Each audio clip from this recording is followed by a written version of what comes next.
When I moved to southern Dallas 3 years ago, I found out that the neighborhood I live in is notorious for stray dogs. They would run through our backyard, a whole pack of dogs. We would hear them fighting at night. They went through our trash. People walked around the neighborhood with large sticks just to fend off a stray dog. In trying to figure out what I could do, I met this whole network of rescuers who went out and captured dogs themselves and rehomed them. So I decided to do it here myself with the help of some rescues. The goal was to fix a problem.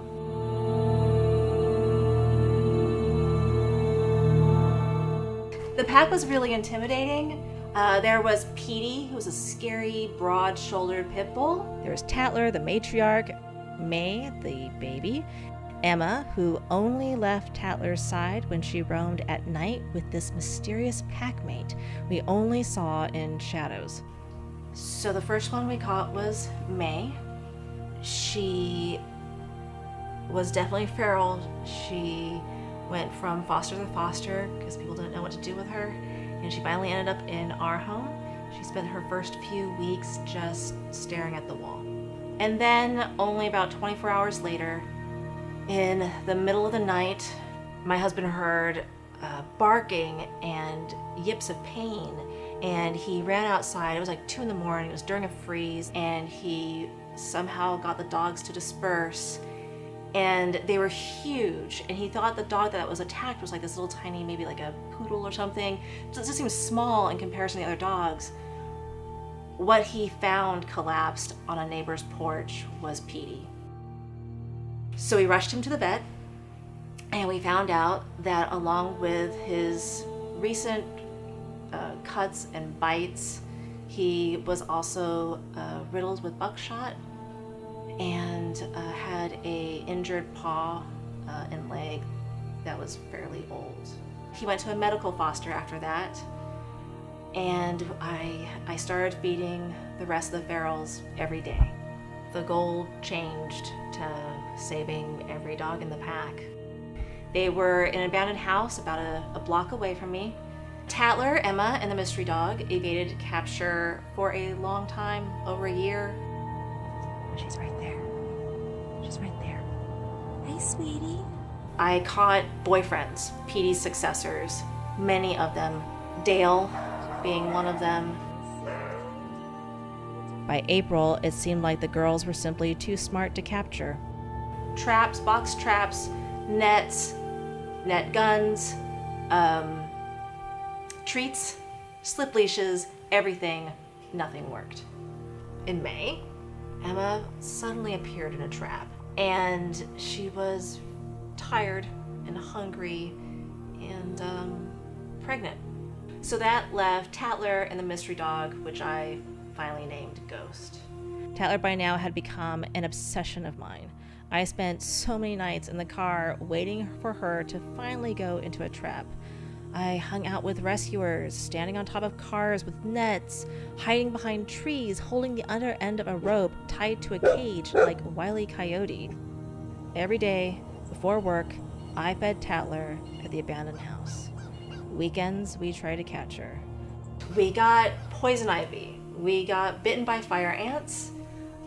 We were in storms. We were crawling under houses. We did everything. Nothing worked. And at that point, the goals stopped. Tattler wasn't a problem to fix. She'd become my dog. On my second winter with her, Tattler walked up to me, keeping her distance and begging for food. But she was shaking. She had a visible mass on her backside, and she was pregnant. And I didn't think she'd survive the winter. So we were desperate, and we did the last resort, and we called a professional to help us catch her. When we get her, we're gonna take her straight to the vet. We get her shots, and maybe get her spayed immediately, so no more puppies, and that's the big thing, just getting her to the vet and getting her healthy. That's the game plan.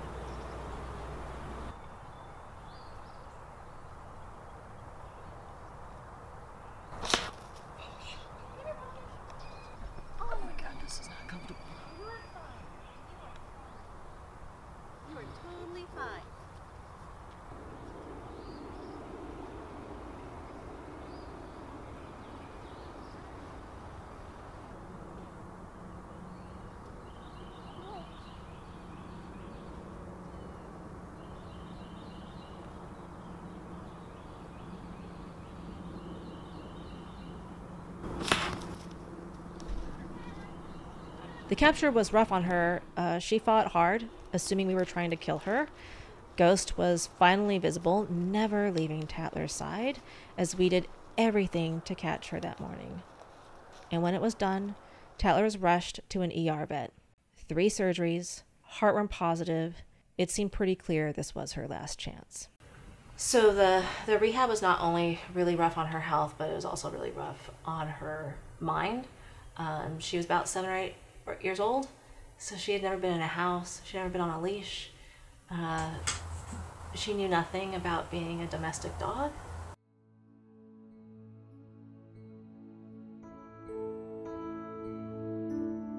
At the time of this edit, Tattler has been rehabilitating for 4 months and has been reunited with most of the pack. She's living with May, Ghost, and Dale, and gets frequent visits from Emma. She now does walk on a leash. She almost trusts people, and she has been inside a house for the first time last night. Now the goal is to love her as long as we can.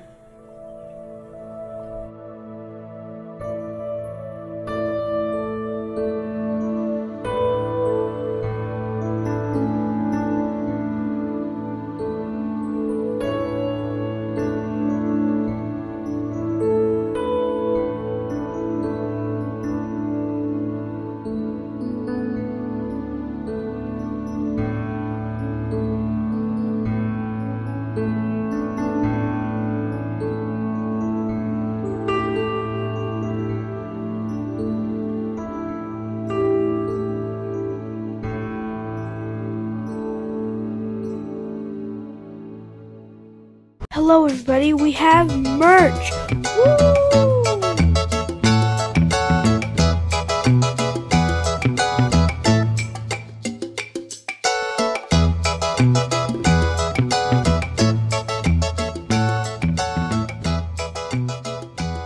Woo! Dad, I hear you're recording for the World Awareness Society. What is that?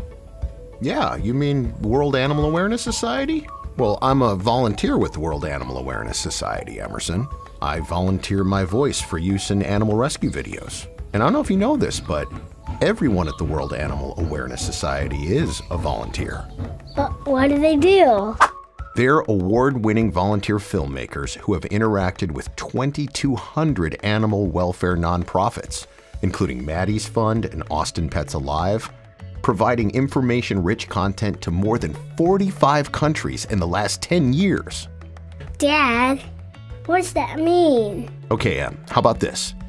They make short movies about animals that are in peril, that are hurting, in bad shape or dying, or homeless in the streets. They film rescuers doing heroic work so they can focus on saving lives. The World Animal Awareness Society posts the rescue videos on social media, and then they're broadcast on TV, sharing the heroic stories with people all over the world so they can understand what's really going on. Cool. I like animals. How did you start volunteering? Well, I met their director through social media and saw the work that they were doing and knew that I could help their cause. So I asked if I could volunteer.